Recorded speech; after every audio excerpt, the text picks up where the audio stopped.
ومن أحسن قولا ممن دعا إلى الله وعمل صالحا وقال إنني من المسلمين.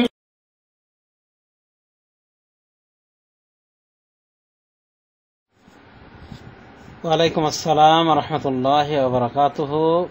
Last রয়েছে 7694। ভাই আপনি প্রশ্ন করে রেখেছেন যে এশার পরে যে ভিতরটা পড়া হয় এই ভিতরটা যে কোনো সূরা দিয়ে পড়া যায় নাকি নির্দিষ্ট সূরা রয়েছে ওই সূরার ভিতরে সীমাবদ্ধ থাকতে হবে। ভাই এ বিষয়ে কথা হলো যে আপনি যদি পড়তে চান ভেতর যে কোনো সূরা দিয়ে পড়তে পারেন, কারণ আল্লাহ রাব্বুল আলামিন আমভাবে বলেছেন ফাকরাউ মা তায়াসসারা মিনাল কোরআন, তোমরা কোরআন থেকে যেটা সহজ পাঠ করো। এইভাবে বলেছেন কোরআন থেকে যা সহজ হয় তাই পাঠ করো তোমরা। এইভাবে আল্লাহ রাব্বুল আলামিন সূরা আল মুজাম্মিলের ভিতরে বলেছেন একাধিক জায়গায়। যেমন এই আয়াতটি সূরা আল মুজাম্মিলের 20 নম্বর আয়াত থেকে নেওয়া হয়েছে। আল্লাহ কি বলছেন? ফাকরাউ মা তায়াসসারা মিনাল কোরআন। আবার এটাও বলেছে ফাকরাউ মা তায়াসসারা মিনহু। আর একটু সামনে গিয়ে বলছেন সুতরাং তোমরা কোরআন থেকে যেটা সহজ হয় সেটা পাঠ করো। অতএব আল্লাহ রাব্বুল আলামিন স্বাধীনতা দিয়ে দিয়েছেন যে কোরআন থেকে যা সহজ হবে সেটাই পাঠ করা যাবে। অতএব আপনি এই ভিতরের রাকাতে যে কোনো রাকাতগুলিতে যে কোনো সূরা পাঠ করতে পারেন, এভাবে আপনি স্বাধীন। তবে কিছু সূরা রাসূলুল্লাহ সাল্লাল্লাহু আলাইহি ওয়াসাল্লাম ভিতরের কোনোতে পড়তেন। এই সূরাগুলি পাঠ করাটা মুস্তাহাব, উত্তম কাজ। যদি আপনি পড়েন উত্তম কাজ করলেন, একটা সুন্নতি কাজ করলেন।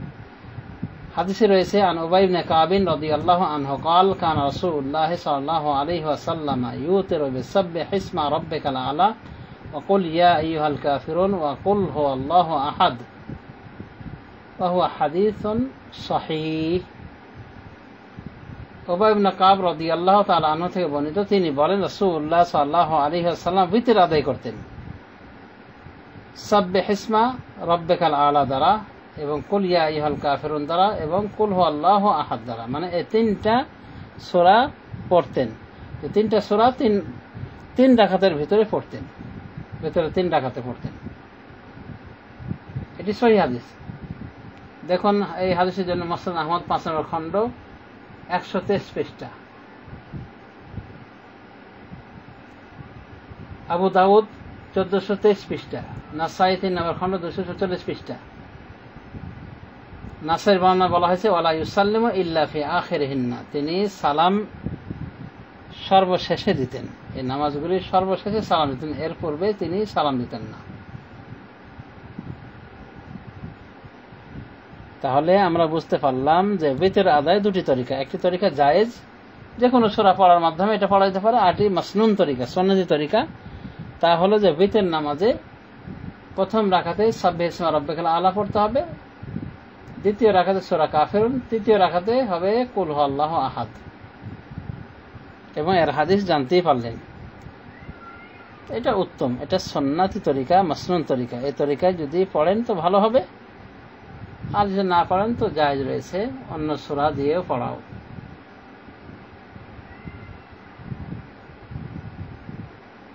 আরো কিছু আয়াত সুন্নাহ তরিকায় পড়ার নিয়ম আছে। আলবানী রহমাতুল্লাহ আলাইহি তার সিফাতুস সালাতে উল্লেখ করেছেন। তো নিয়ম হলো যে কোনো সূরার ক্ষেত্রে যদি সুন্নতি কিছু সূরা পাওয়া যায় সেই সূরাগুলি পড়া হলো উত্তম। আর ওই সূরা বাদ দিয়ে ভিন্ন সূরা পড়া এটা হলো জায়েজ। এছাড়া আর অতিরিক্ত কিছু বলা যাবে না। বলা যাবে না যে এই দিনে এই অমুক নামাজের ক্ষেত্রে অমুক সূরা পড়াটা ফরজ। না, ফরজ বলে কিছু নাই, একমাত্র সূরা ফাতিহা ছাড়া। সূরা ফাতিহাকে আল্লাহ ফরজ করেছেন। তিনি বলেছেন লা সালাতা লিমান লাম ইয়াকরা বিফাতিহাতিল কিতাব, ফাতিহাতুল কিতাব যে পাঠ করে না অর্থাৎ সূরা ফাতিহা যে পাঠ করে না তার নামাজ হয় না। যে ফাতিহা পাঠ করে না তার নামাজ হয় না। তার মানে সূরা ফাতিহা পাঠ করাটা ফরজ। এছাড়া আর কোন সূরাকে আল্লাহ রাব্বুল আলামিন এভাবে আমাদের জন্য ফরজ করে দেননি, বরং বলেছেন ফাকরাউ মা তায়াসসারা মিনাল কোরআন, কোরআন থেকে তোমরা যা ইচ্ছা যা সহজ হয় পাঠ করো। আরো কি বলছেন, ফাকরাউ মা তায়াসসারা মিনহু, কোরআন থেকে যেটা সহজ হয় সেটাই পাঠ করো।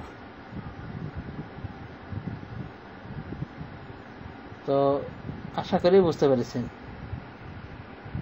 ধন্যবাদ।